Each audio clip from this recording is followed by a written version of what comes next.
Managing Violence Podcast, episode 75, with legendary martial arts author Lawrence Kane. We're going to be talking Sun Tzu, The Art of War, ancient wisdom for modern application, and so much more. Make sure you check it out.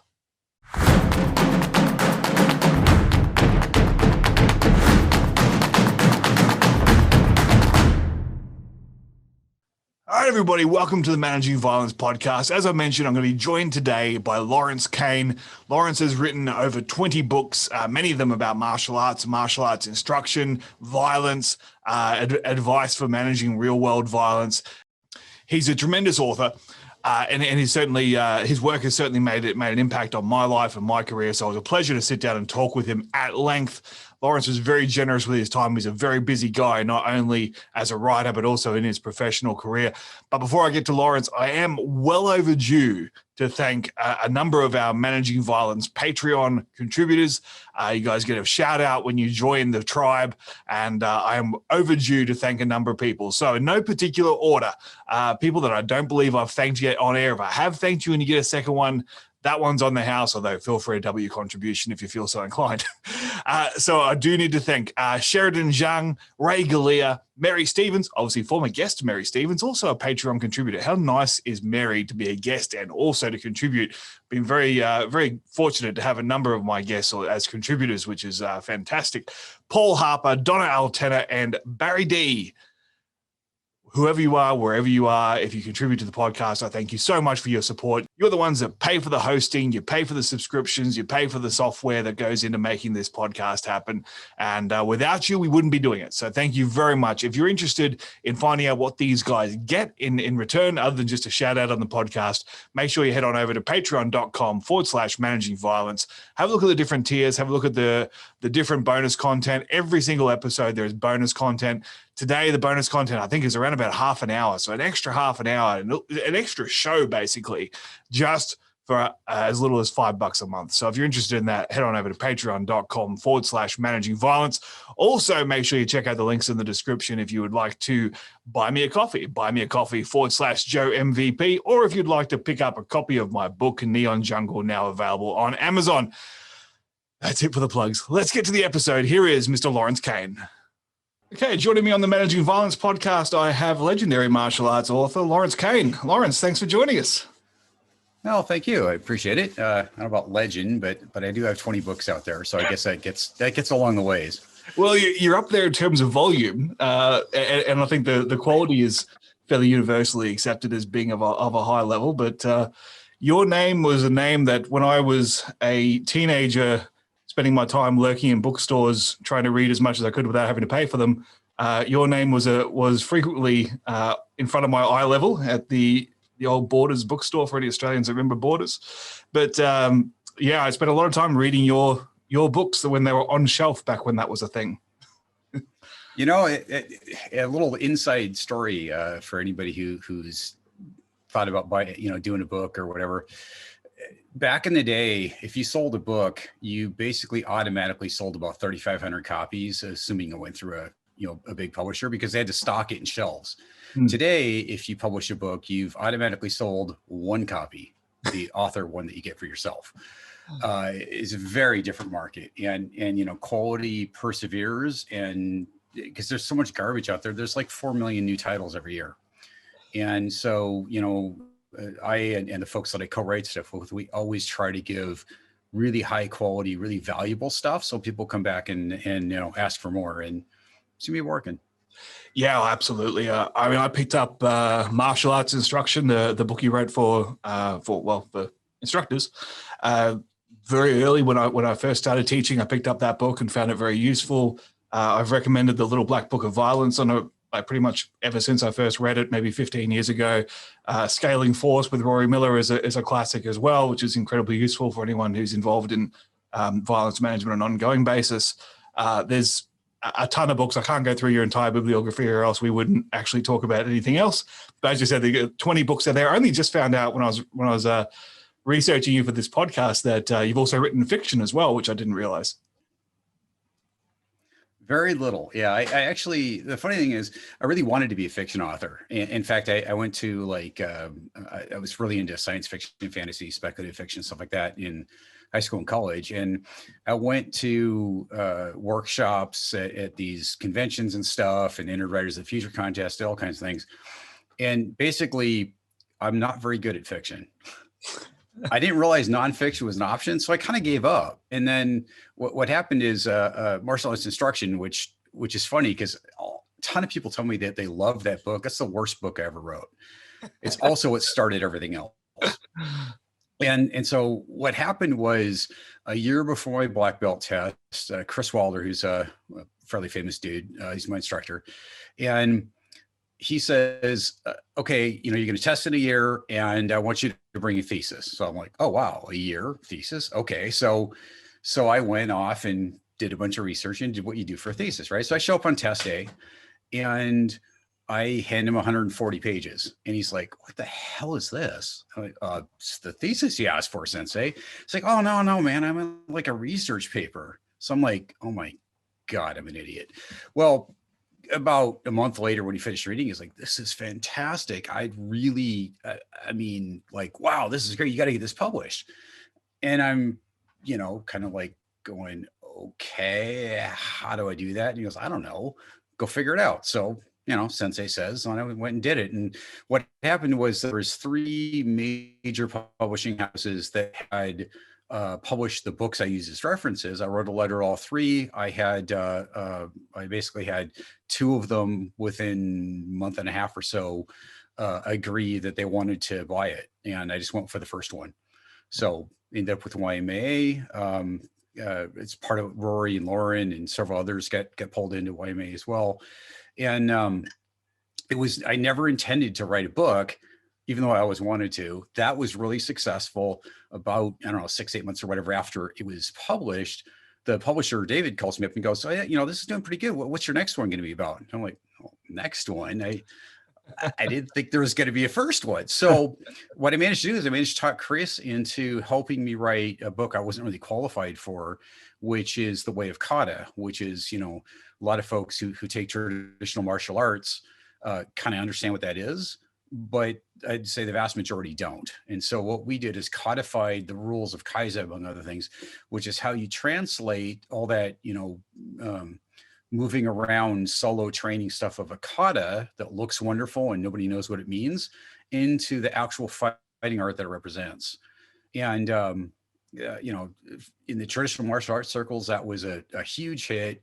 Little Black Book of Violence was in the sort of, reality-based world and kind of everyday folks. So that's really what got me started. And it was a total accident. And as it turns out, I'm actually pretty good at the whole nonfiction thing. The fiction, it's gotten some good reviews, but didn't sell enough to be worth doing the sequel. I actually had multiple sequels like mapped out, and there's a sales number, and it didn't hit the sales number, so I didn't go there. Very, very interesting. As I said, I hadn't heard of the fiction until I actually started digging through your bibliography a little bit. But look, there's a lot we could talk about with any one of those topics. We did want to talk about your most recent book, Shit Sun Tzu Said, which I love that title. I love that title. But so crass commercial announcement. Oh, there we go. There'll be a link. There'll be a link in the show notes. Yeah, and by the way, notice the size of this. This thing. I mean, you could like beat somebody to death with this. I mean, it's freaking huge. It is. I have read. The camera is not tracking very well. Okay, I have read Art of War in multiple iterations. I mean, I think the first time I read it was in high school, and I always liked Musashi's work because it was kind of personal, and it was something where you understand, here's how I can use this in real actual combat or whatever, right? Art of War was, to me, it was always written for kind of like a general or a CEO or whatever, and it never really connected. And Kris and I did Musashi's Dakota, which was it's just 21 lines. It's the last thing he ever wrote before he passed on. As some kind of wisdom to leave to a student, and we did a multi-author interpretation of that, which I thought was pretty fun, and it did extremely well.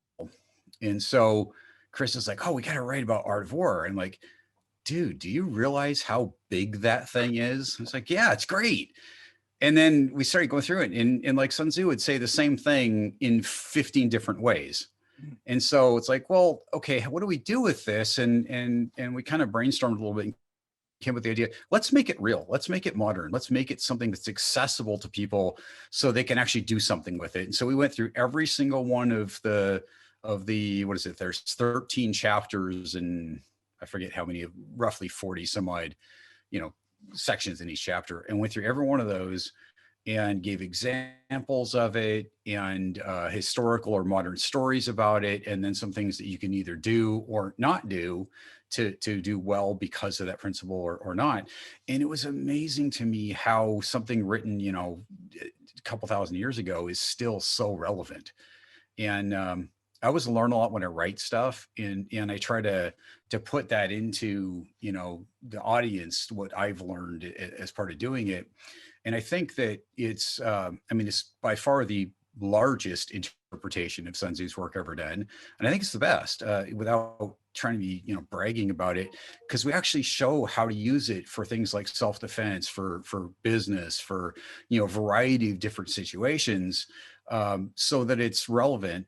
We didn't go with one theme. We kind of took it wherever it happened to fit, and some of it's business stuff and some of it's, self-defense stuff and other things. But it gets down to, that guy was freaking brilliant. And although some people wonder if he's a real person or amalgamation of many, but be that as it may, stuff that was written all that long ago still applies and it's still useful. And I was actually kind of blown away by how insightful some of it is. Oh, absolutely. And I think what you've said there about making it practical, my observation from the Art of War and even the Book of Five Rings, and to some extent, even I was just chatting earlier today with Willie Johnson from Maryland about Bruce Lee, and we're talking about the Tao of Jeet Kune Do and how, I first read that book when I was maybe 10, and then I read it again as a teenager, and I read it again in my 20s and in my 30s. And every time I sort of got a deeper level of meaning out of it because I could relate to more things. And I think with the Book of Five Rings, with the Art of War, because as you said, it was written for the general class, it was written for politicians and rulers, that there was a certain level of experience that was, I guess, expected as a prerequisite for reading the book. So it was very easy to apply those principles. But if you're reading without experience, it can be hard to sort of see how it applies. And I think by giving those practical examples of everyday life or the situations that people can at least envision, that it does make the wisdom more accessible rather than just a nice concept. Yeah, and that was the goal. Everything I write, I try to make it useful. I started off writing a book about how to teach, right? So there's a bit of teacher in me. I did martial arts for close to 50 years, right? So, in fact, if I stuck with any one of them, I'd actually be pretty good at it. But, but I've got a pretty broad experience, and I try to take that those disparate things I've done and pull it together in a way that's really accessible for people. And so, I've got a corporate job. I negotiate multi-billion-dollar contracts for a living. I've also worked security. I've also taught martial arts. I've also done, just a variety of things. I've taught in a technical college for a while. And, it's important to be able to connect with and use something. And so I've really tried with every book I've done to have a theme and then take that theme and make it real for the people who read it. And the funny thing is, one of the worst and I think funniest reviews I ever got was on the Little Black Book of Violence. Somebody complained it was too long. It's like, the title's a pun, like, But hey, if that's the worst complaint, is it's too long, I really can't come, I can handle that. Look, I think I can top that. When I did my podcast with Jeff Thompson, the first interview I did with Jeff Thompson, I think end of last year, Jeff was obviously, he was an idol of mine. He was the person who inspired me to write a book. Jeff is just a tremendous human being. And I over prepared for this podcast because at that time, Jeff had barely done any media for like 10 years. He's everywhere now. So he's kind of taken a bit of the bloom off the rose. But at the time I felt very special that he was choosing to do my show. And I over prepared. I read his most recent books. I had like four full A4 pages of notes, of questions I was going to ask him just to make sure it was as good as it could possibly be. And I didn't waste the opportunity. I got through maybe 3 questions and I had to fight for the third one to get it in because once I got Jeff rolling, it was just it was the Jeff Thompson show, and that's exactly what I wanted. But what one of the reviews, because I shared the podcast everywhere, one of the reviews was too much talking.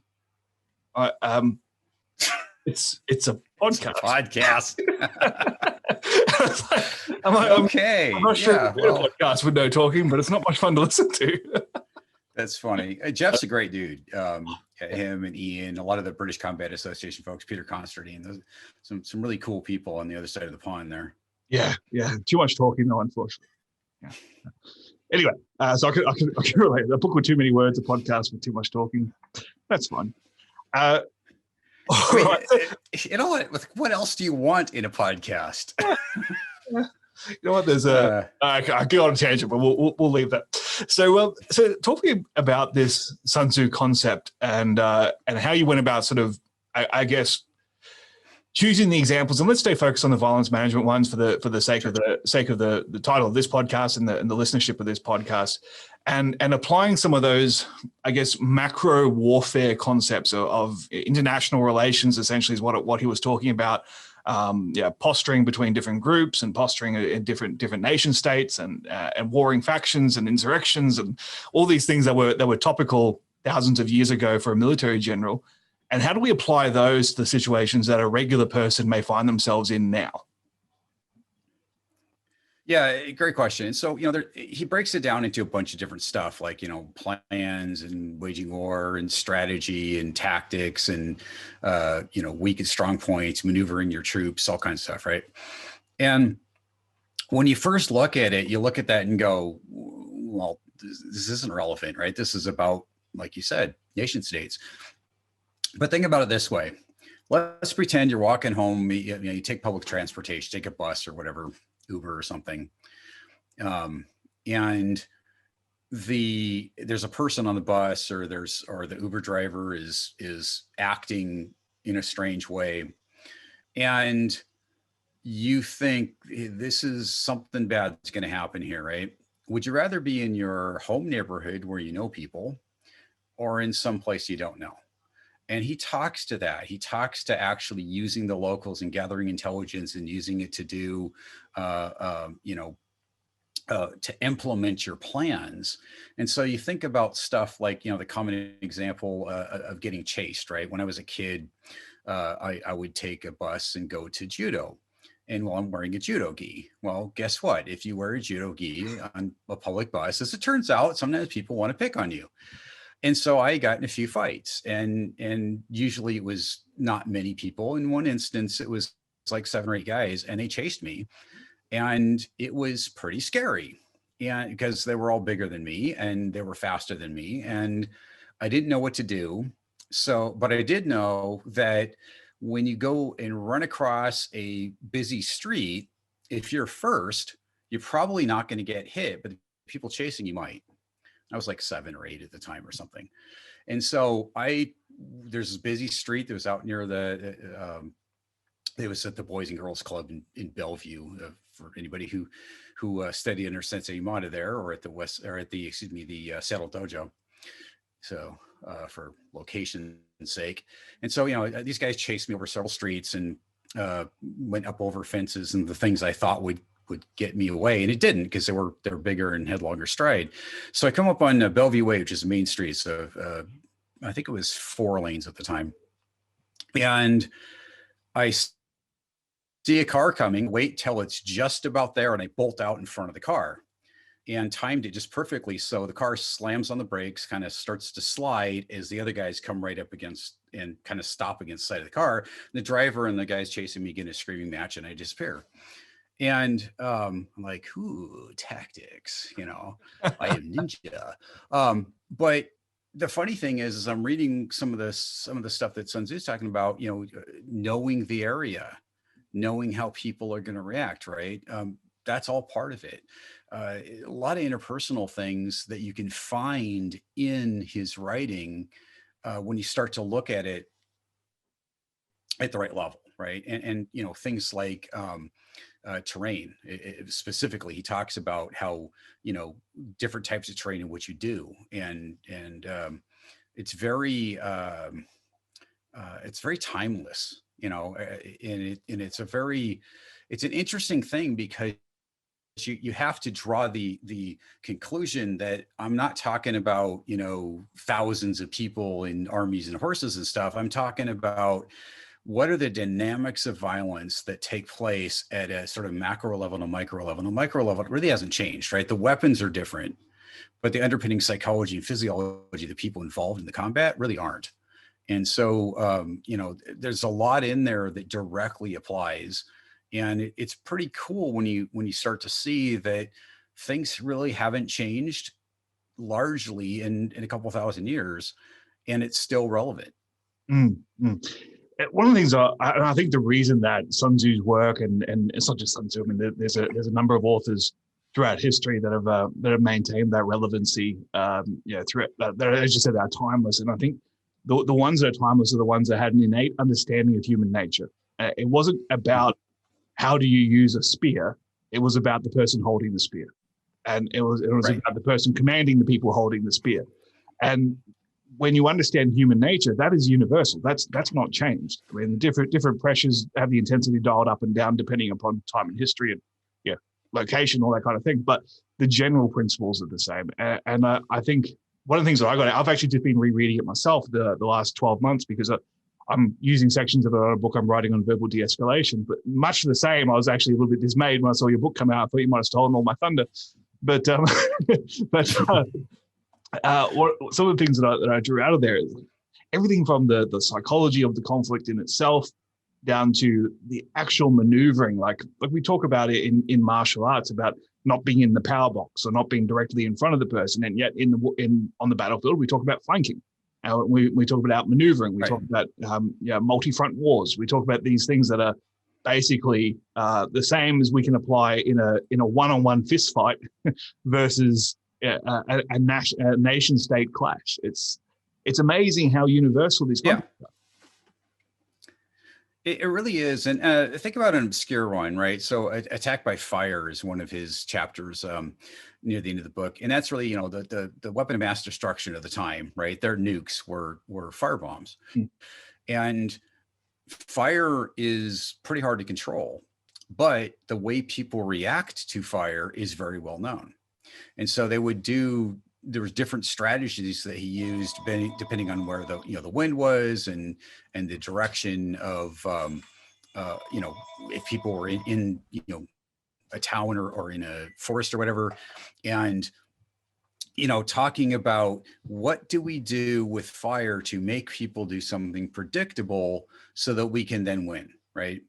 And if you think if you can take something as uncontrollable as fire and build a strategy around it based on that human psychology and sociology, well, what can't you use strategically, right? Because there's very much a dynamic of the way people do things that's predictable. And so, think about it in terms of counter ambush, for example. There's a bunch of stuff about ambush and counter ambush in energy chapter. And so, if I'm walking down the street and I see, 4 or 5 people kind of strung out with some distance between them, just kind of hanging out on the side of the road, if I judge their body language, I might realize, oh, wow, if I continue walking, the couple guys on the back are going to swing around behind me. The guys in the front are going to stop me. And then there's the guy on the side, and I'm now surrounded because I've just walked into an ambush, right? So what do I do about that? Well, usually what I'm going to do is turn around and start walking the other direction. Well, then what if they chase me? Well, they were going to anyway, but at least now I'm in a better situation because they're all behind me. What if I insult them because they're actually hanging out, minding their own business, doing nothing, and it just looks suspicious? Well, okay, I'm an idiot, but you know what? I'm a safe idiot and I'm a live idiot, and it's amazing how many people see something coming because they really know, your gut, there's like gift of fear and, people have written about this, right? Your gut tells you. It's amazing how many people know it's coming and walk into it anyway because they want to be polite to some stranger they've never met and who couldn't care less about them except as a resource. Yeah, it's amazing, and we've had so many chats about that, about the curse of a polite society in a way. I mean, on one hand, don't be rude because you'll end up in violence you don't need to be in. But on the other hand, like if everything in you is saying this is a bad idea, it's probably a bad idea, and really it doesn't matter. They're probably not going to even notice the slight of you walking away anyway. Like if they weren't looking at you as a victim, they're probably not going to even notice that you turned and walked away from them. So, yeah, it is amazing how unobservant people generally are when they're not actually pinging on you for some reason. I'll give you an example. It's a work story. So way back in ancient history, I worked in kind of the old Theory X times, right? So we go to these meetings and the head guy's in the middle of this big long table, head guy's in the middle of the table, flanked almost in rank order by his, managers, senior managers and whatnot. And then our folks on the same side, and then us peons were along in chairs along the wall. So my boss is presenting to this guy. He's a factory superintendent. They called him Pee Wee because he was like 6'8" and 280 and used to be a D1 football player, right? Big dude, very red hair, light skin. And when he got mad, his whole face turned red. So I get this invitation to go with my boss to go do this presentation. And this is back in the days when there was a secretary. They weren't administrative assistants back then. They were secretaries who would flip the view foils on the overhead projector, right? This is a long time ago. Yep, I remember. So anyway, so Pee Wee's directly across my boss in front of me. His name is Don. And I'm sitting next to Cheryl, who's one of my coworkers. And Pee Wee's not liking what Don's saying. He gets mad. And he starts turning red in the face. And he starts yelling and dropping F-bombs and stuff, which will get you fired today in like 3 seconds. But back then it was normal. Yep. Takes his shoe off and starts pounding on the table. And Don's just sitting there just talking, right? Well, Pee Wee then chucks the shoe at him. And Don just kind of just leans a little out of the way. Shoe goes flying past him and it just barely touches my ear. Didn't really hit me, but I could just feel it because it hit the wall right next to me, right? I'm one of those people that my, kind of fight, flight, freeze is fight. And, I'm descended from a bunch of Vikings who tried to invade Constantinople, lost and settled in the steppes of Russia. There's probably a little berserker in there. I have lost it on occasion in conflict situations. Well, I don't remember standing up. I just remember thinking, this guy just attacked me and I'm going to go across the table and kill him. And I start to go forward. And the only reason I realized I stood up is Cheryl's got a death grip on my leg and she's holding me back. And I suddenly realized nobody's reacted to this. This guy just was yelling and screaming and threw his shoe and nobody even noticed but me.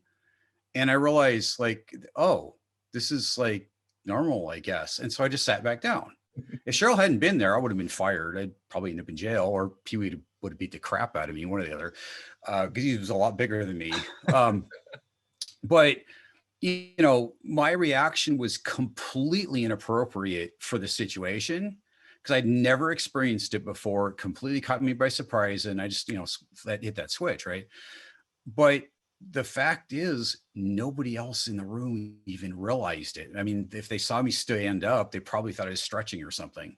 Yeah. And because afterwards, Don's walking, I was behind him, so he never saw my reaction at all. But we're walking, he's going, "Oh, that was such a great meeting. And you get good FaceTime with the boss and, and you're going to have to come back next month." And I'm thinking the whole time, no, this is bad. Because, for him, he was used to getting shoes thrown at him, apparently. For me, that was a pretty wild situation, right? And so, that context matters, and your reaction is tempered by it. I'm sure you say the OODA loop and things like that, right? Observe Orient. I never got through the Orient because it was too foreign. And that's one of the really cool things about training, and also about reading things like, Sun Tzu's work and others, where you can start to understand context you've never experienced, right? If you read Rory's stuff, you read, Sun Tzu, you read Musashi, you read Lauren's stuff, or a ton of folks, Thompson or any of these guys, right? Peyton Quinn is another one, right? You start to hear about situations you may have never experienced. And it's better than nothing, right? Training experience obviously is important, but just understanding this is a thing and this is what it means, makes a huge difference. And so you don't, go try to kill your boss's boss in the middle of a business meeting because you didn't understand what's going on, right? Yeah, I think that it gives you that a bit of a boost for the orient phase of the OODA loop, because you can see something and go, I think that connects back to what I read about this, and this is what this might mean. Or once you've got that little bit of framework to compare it to it. And what you said there about the others not reacting, I was thinking about something that I can't recall if Rory wrote about it or if it was something we said in a conversation with each other, but about how as you get experienced working around violence, you don't panic about it. Like you get to see what's normal acting out, what's not going to eventuate in any sort of harm, and what is going to eventuate in harm, and you act accordingly because the experience allows you to sift through that process. I mean, the people in that room have obviously seen that shoe fly quite a number of times, and they realize it's not going to go anywhere. But for you, that was a brand new experience, and the orientation kind of got skipped into berserker rage. Yeah, and it's and by the way, Cheryl, if you're watching, thank you. I do like working there. But it's an interesting thing because he's absolutely right. I mean, if you get and like in his instance, he doesn't really get an adrenal rush at all anymore. But a lot of folks are that way in selectively. And somebody was telling me, I think it was Rory, but I may be misremembering, getting punched and getting stabbed, no reaction, getting shot at, reaction, because that only happened 1 or 2 times. And so even though it's same level of violence is, being shot, being stabbed, I've been both. They're not fun. I don't recommend it. But they're different. And so your ability to handle it correctly sort of starts over again at a lower level, even if you train, even if you heard about it, which is one of the reasons why, soldiers tend to perform better and better the more experience they get, as long as there's no, psychological, damage that happens to them in the process. Whereas police officers, typically after your, second or third use of force kind of thing, you're generally unemployed, right? Because you don't get to go back. So by the time you get really good at it, they'll find some reason, and not always, but oftentimes they'll find some reason to get you out of a job. And so the ones who would probably do the best may not ever have the opportunity to have that experience. And a quick example of that, when I worked at the stadium, there's this guy named Officer Jackson. I can't remember his first name, but we called him Saint Jackson because, I mean, you get, college kids puking on him. You get people throwing punches. I mean, it didn't matter what anybody did. And he was just nonplussed, just no reaction, didn't care. And I finally talked to him about it one time. We had a particularly bad situation and ended up with multiple arrests and whatnot. And for reference, when you're at a college football stadium, right, you try not to do paperwork. The worst thing you generally do is throw somebody out and take their ticket, right? You just don't want to have to deal with it, because then you have to go to court afterwards, and it's just a mess. And so the fact that you actually had formal arrests and all the paperwork just gives you a level of how bad it was, right? Fairly rare. And afterwards, I was talking to him. I said, dude, like, how did you not get upset? This person, did all the, and he's like, well, I did 2 tours in Iraq. Like, he's not trying to shoot me. He's not trying to blow me up. What do I care? Yeah. And it was a great ref, right? I mean, I'm used to, if this is the continuum, right? I operate down here. He was operating up here. And so when it drops back down, it's like, oh, well, this is nothing. And it really gets to what you've experienced, right? If the worst thing you've ever experienced is, bad words mean a lot, right? And they have a real strong impact on you. If the worst you've experienced is someone trying to kill you, bad words, who cares, right? And I mean, it jumped the scale, but you get the point. Yeah. Actually, I worked with a guy when I was working in security as well, who similar thing, like the most calm, placid guy. Like I never saw him raise his voice. I never saw him break a sweat. I never saw him look worried. And when I started asking him about, I knew he'd served, but I didn't know what his background was. And his role was actually his role was basically deconstructing IEDs and disarming IEDs, right? And and I said, man. Okay, it's a different level of calm. I mean, you can't do that in a panic. And I said to him, how did you manage the stress of that job? Like, I mean, literally, the wrong wire, the wrong movement, or just reading it wrong, and it's gone. And he said, well, that's exactly it. He said, I just sort of focused on the fact that either I was going to get it right or it wasn't my problem anymore. Okay. I guess when you reach that level, that's very Hagakure, isn't it? Meditation or inevitable death. It's very much is a way to stay focused. Coming back to Sun Tzu, one thing I like to focus on in this podcast is the prevention of violence, and I think a lot of people don't realize how much Sun Tzu actually wrote on preventing warfare. It wasn't just about how to win wars; it was about how to win wars that never happened. And there's some amazing stuff in there. Yeah, there's some amazing stuff in there about posturing and relations. And what was some of your takeaways on that side of things? Well, I mean, his big thing was, for example, if you don't invest in the military, it was like a crime against humanity sort of thing, because if you're not the tough target, you will be a target. Now, remember, this is Warring States period, right? So maybe a little more violent times in the world than is today. But his whole thing was preemptive, right? You go to war when you're already won, right? You don't engage unless you've already won. And that's really the genius of his writing, is that it's all about anticipating and understanding the situation and maneuvering things. And it's really one of those I'll give you another story. I'm trying not to do too many stories. So one of the things, Mark McYoung taught me this really cool trick of how to catch a punch. And normally when you catch somebody's punch, they realize, oh, I have just stepped in something and I'm going to stop now. And I did this a bunch of times at the stadium, where somebody would throw a punch and I'd catch it. And frankly, it's actually kind of a parlor trick. It's not actually that hard once you know how. And but it de-escalated immediately, right? Because even if someone's bigger, stronger, meaner, drunker, whatever, if you can do, you catch their fists out of the air and just kind of give them deadpan look, they tend to get the message, and you don't have to continue fighting. It's really cool because they see this hard prepared target and it's scary. Well, that assumes people understand the violence dynamic. And what I've discovered is, especially the last few years I did it, as we grew up with the zero tolerance policies, people had never actually been in fights other than on video games, and they don't understand how to lose gracefully, and they don't even understand kind of the unwritten rule, right? And so you get some people who, you catch their punch and they don't get that visceral, oh crap, you get that, well, that was weird, let me try the other hand. The game, I especially found that with women. Yeah. Guys rarely would do that. Women almost all the time would do that.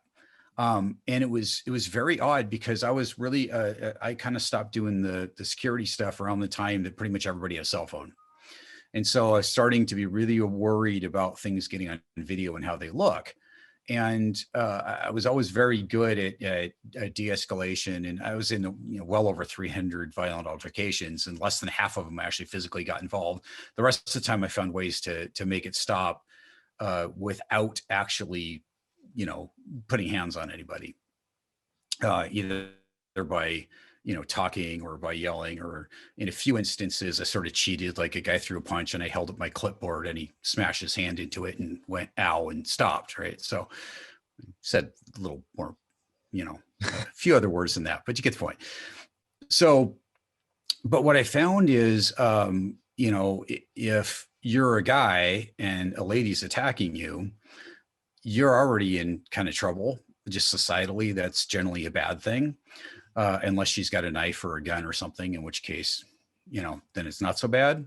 I mean, it's bad for you, but like society doesn't look at it quite as bad. But what I found is, and I had multiple instances of this, where a lady threw a punch, you catch the punch and the next one's coming, and, then the feet, and then the teeth, and then, and it's like, there's no recognition. It's like, we're not playing the same game. The ritual is not established. The violence ritual is not established. It's still novel. Right. Yeah. Well, there's a visceral thing that you feel it, but there's also this sort of deep psychology, or whatever you want to call it, where like most people, even if they're left-handed, if they're really mad, they're going to throw a right punch to the face.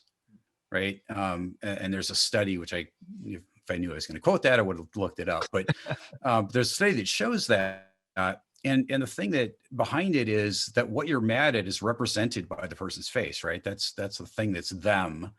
And it's kind of like when you see like bighorn sheep, right? If the sheep lock horns, they're not going to hurt each other. If one hits the other in the flank, they're probably going to kill it, right? So there's this sort of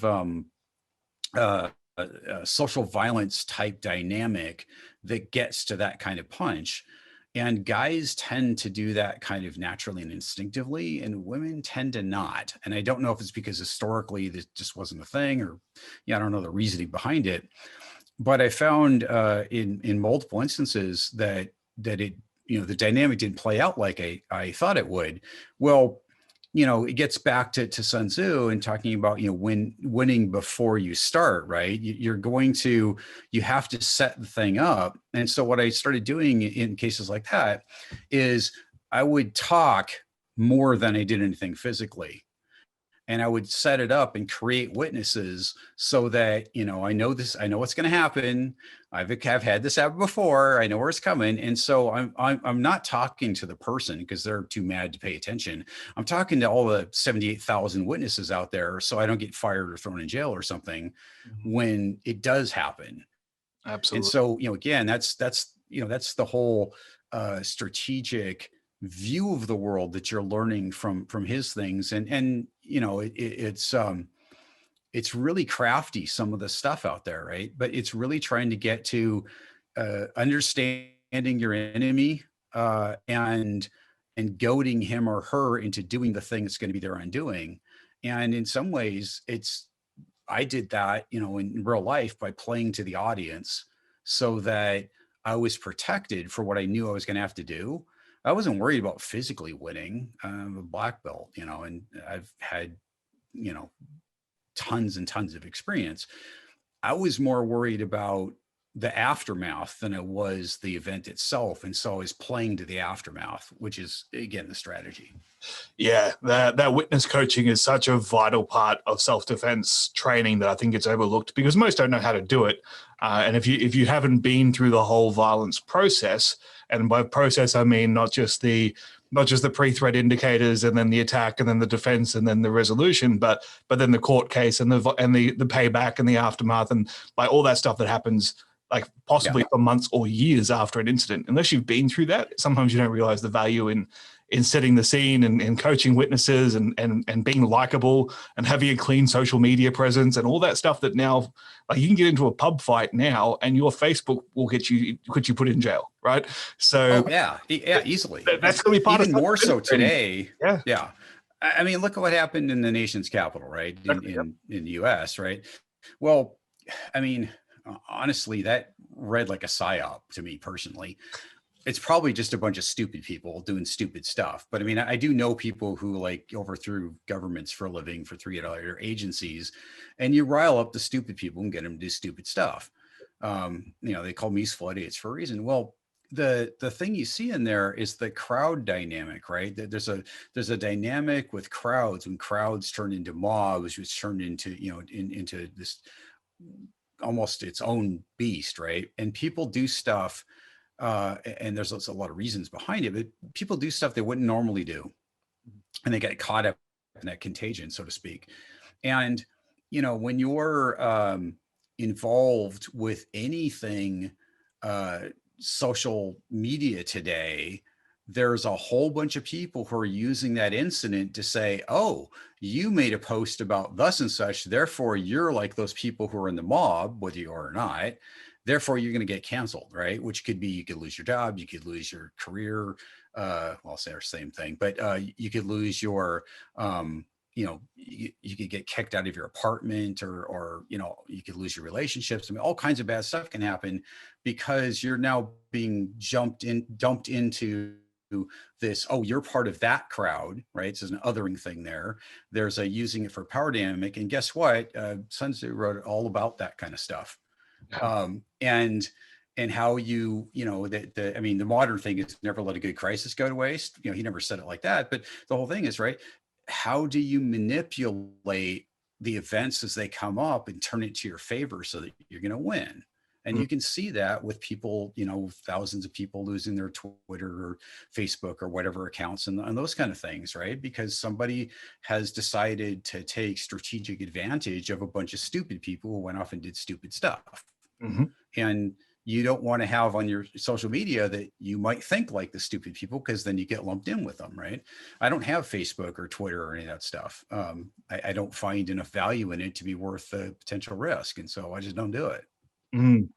It's quite interesting. I mean, here in Australia, most of our, and I don't want to deviate towards national security a whole lot because it's a different topic for a different day, but most of our national security attention is focused on China.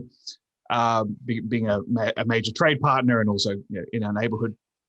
But it is fascinating that I think China's PSYOP and espionage is kind of at the top of the world. I mean, not many people do it. Not many countries do it better. And I don't think it's any coincidence that they've been studying Sun Tzu for several thousand years. So I would hope so. He was Chinese. I mean, but, you know, but you know, we like I was just recently been reading Musashi the novel, right? And the number of references to the art of war in that novel. And I mean, granted, it's a novel, it's a fictionalized version of Musashi's life. But we do know he was a student of the art of war, and we do know that the Japanese nobility of the samurai era were all proponents of the art of war, and it was already considered an ancient authoritative text then. So the fact that we're talking about something that's thousands of years later and we're saying how applicable it is. I mean, they were still having that thought process 500 years ago saying, wow, this old thing is really relevant. It's amazing. Yep. Well, absolutely. And that's, you know, the reason that Kris and I wrote, you know, made the title Shit Sun Tzu Said was to make it stand out, right? Because there's like hundreds of versions of Art of War out there.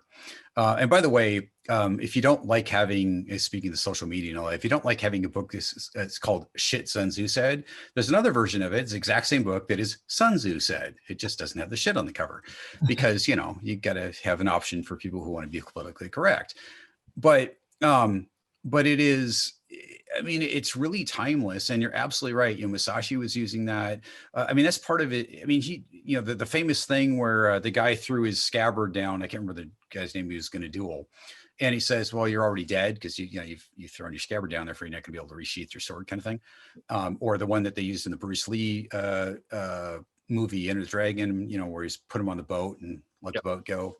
You know, I mean, it's all about setting it up so that you can't lose. And obviously nothing is ever 100% can't lose. But if you are more strategic than the other guy, I mean, my favorite example of that, had another thing in the stadium. I was in the East End bleachers, and they're some fairly steep. The stadium's been rebuilt since I worked there, but there were some fairly steep stairs going up to these bleachers. And there was a guy that was causing some problems, and it was very common there because you'd have kind of the home side and the visitor side, and then in the bleachers everything's mixed, and those are the cheap seats too. So you combine those together, you had a lot of incidents there. So I, you know, get up to the top, and this guy is causing problems, and I call him out. And fortunately, he came out onto the as the stairs go up, there's like a little, almost like a landing area, whatever you want to call it, you know, kind of a widest, like is this wide is like 6 or 7 stairs, and then it goes into more stairs again. So it's a little flat spot that you can go off into the aisles from. And so I got him over to there, and he's really drunk and really belligerent. And, you know, I start talking to him, and I realize he's going to throw down, and there's nothing I can do about it. So I goaded him a little bit. What I did is I just kind of grinned and leaned slightly forward. And as soon as he saw the body language, he immediately threw, right? So I sidestepped, and he literally threw himself down the stairs. And it was hysterical. Because it worked exactly like I thought it was going to, because, you know, he's on the edge of this little platform, and he throws a big old haymaker, again, right hand, you know, punch to my face. I just sidestep, and he goes down the stairs, crashes. He went down a couple flights of stairs, lands on the bottom. He's looking up at me. Damn, you hit hard, dude. And all these people around just saw this, are just cracking up laughing, right? Because I never touched him, but I got the result I needed, right? He knocked the fight out of himself by throwing himself downstairs. And that's the way, I was thinking about it actually. After that incident, it was, gosh, that was probably at least 15, maybe even 20 years ago.